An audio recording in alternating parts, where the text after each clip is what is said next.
There are many activities that can bring a family together. For Rick Bloodworth and his family, they love games and thrive on competition, but there's one game that's guaranteed to bring them all together. My dad coached my sister and I, so we were at the gym when he'd have practices and just at all his games. I really don't know what life would be like without basketball, so it's hard to say, what is it like with basketball, because it's unbelievable. Like, from a really young age, I think it was more about competition than it was about basketball. It was the perfect coaching clinic for Tracy and Andy.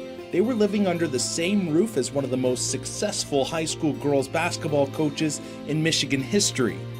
Growing up, I basically remember talking to my dad about practices and sitting there, and he'd have his clipboard at home, and we would draw up plays. And I'm sure that some of the plays that I drew up or Andy drew up were like the most ridiculous things ever, but he never made fun of them. Basically would come and do stats and different things, and he would explain things to me that I'm sure some of his high school kids didn't know, and I was in 5th or 6th grade, so it was just always a lot of fun to me.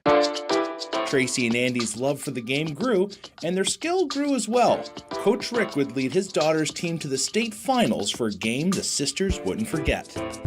Coach Bloodworth of the St. Joe Bears, I'm sure, has a good game plan to try to stop this vaunted Frankenmuth squad.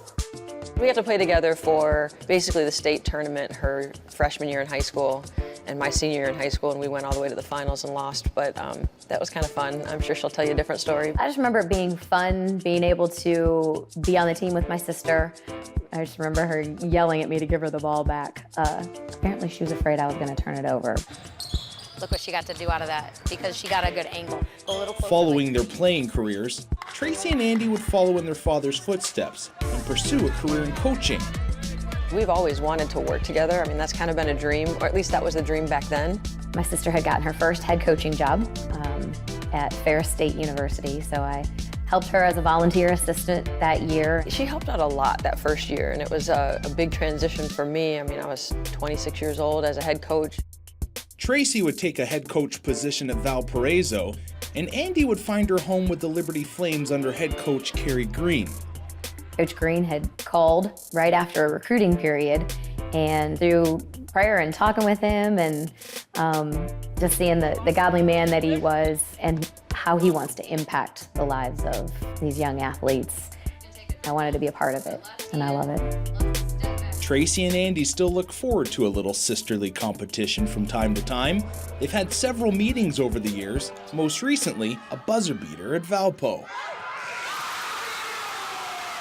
Competition between us, it's friendly for sure. Just that competitiveness to try and beat your older sister that's bigger and sometimes picked on me. It was fun. We competed those years and split, some of those games, and they had good teams and we had good teams. You want to see both teams play well and just, let the winner win. For Tracy and Andy, the game of basketball is just a small part of life. Coaching is more than drills, stats, and scoring.